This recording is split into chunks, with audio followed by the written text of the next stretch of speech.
Vous trouvez un poil décevant que Warner ne nous ait pas dévoilé le teaser de Batman vs Superman lors du Super Bowl? Ça tombe bien, nous aussi.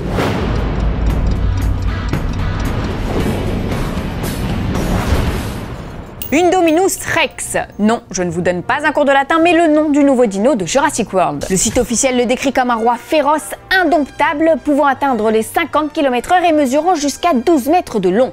Plus gros et plus bruyant que les autres bestioles, l'Indominus Rex a été créé à partir des gènes de ses congénères et serait capable de pousser un cri atteignant 140 à 160 décibels, soit le même niveau sonore qu'un Boeing 747 au décollage et à l'atterrissage. À côté, le T-Rex peut aller se rhabiller car là, on parle du monstre le plus effrayant de toute la saga, une créature hybride aux canines acérées. D'ailleurs, le réalisateur nous avait prévenu en décembre dernier, vous vous souvenez? Il a dit « Les gens veulent quelque chose de plus grand qu'un T-Rex, alors nous leur donnerons quelque chose de plus grand qu'un T-Rex. » Quelque chose que l'on nous montrait gentiment dans une photo vendredi, mais que l'on aperçoit franchement dans le nouveau teaser du film dévoilé lors du Super Bowl, la finale du championnat de football américain qui s'est tenue hier dans l'Arizona. Un spot TV d'1 minute qui a dû coûter une petite fortune à Universal Pictures, car la finale du Super Bowl est l'événement le plus regardé aux États-Unis. Pour vous donner une petite idée, un spot de 30 secondes coûte environ 4 millions de dollars. Voilà, donc à ce prix-là, faut pas se louper, mais le studio nous a enfin donné quelque chose à nous mettre sous la dent. Sans mauvais jeu de mots. On aperçoit très brièvement Omar Sy, on découvre que Bryce Dallas Howard, probablement la directrice du parc, s'est offert un nouveau dino pour effrayer les gamins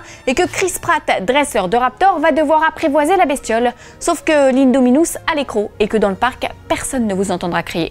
Okay, folks, she's a little shy, so give her a hand when she comes out.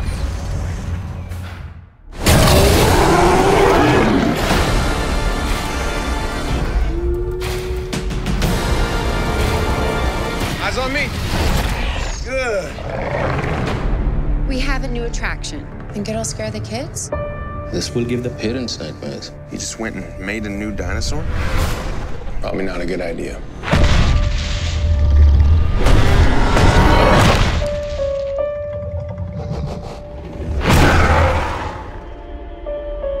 It's killing for sport.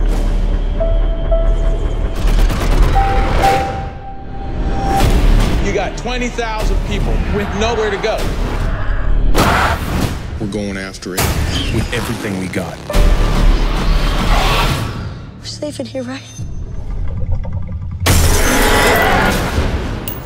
Aussi insolite que cette infographie Arrow dévoilant 15 fun facts sur la série, voici des news en bref. Vous le savez, le 18 décembre 2015, c'est la sortie de Star Wars 7 bien sûr. Une date que vous avez bien entendu bookée depuis belle lurette dans votre calendrier. Eh bien, réservez également votre 16 décembre 2016, consacré au premier spin-off réalisé par Gareth Edwards. Le PDG de Disney a révélé le calendrier de cette nouvelle ère dans un rapport annuel envoyé aux actionnaires. Et les épisodes suivants, à savoir Star Wars 8, le second spin-off et Star Wars 9, sont annoncés respectivement pour 2017, 2018 et 2019. Il y a fort à parier que la mi-décembre leur soit réservée, mais ces trois dernières dates n'ont pas encore été confirmées. De nombreux mystères planent encore du côté de la galaxie lointaine, très lointaine. Selon les dernières rumeurs, le premier spin-off pourrait se concentrer sur le personnage d'Han Solo jeune, campé par Aaron Paul. On parle également de Boba Fett, sans oublier que Tatiana Maslany, Rooney Mara et Felicity Jones ont récemment auditionné pour un rôle. On reparle de tout ça très très vite. Avant de découvrir Ant-Man dans les salles le 22 juillet prochain, vous devez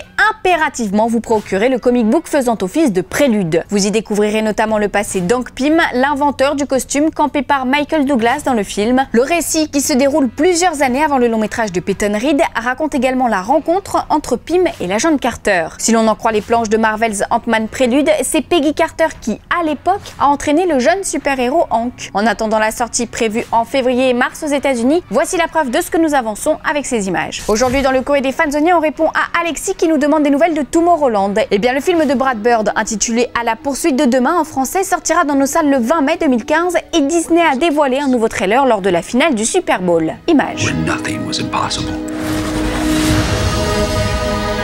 Where you could build whatever you're crazy enough to imagine. A place where you could actually change the world. You want to go? Buckle up! Tomorrowland. Fanzone, c'est fini, mais retrouvez-nous sur YouTube en vous abonnant à la chaîne Fanzone et à la chaîne Allociné.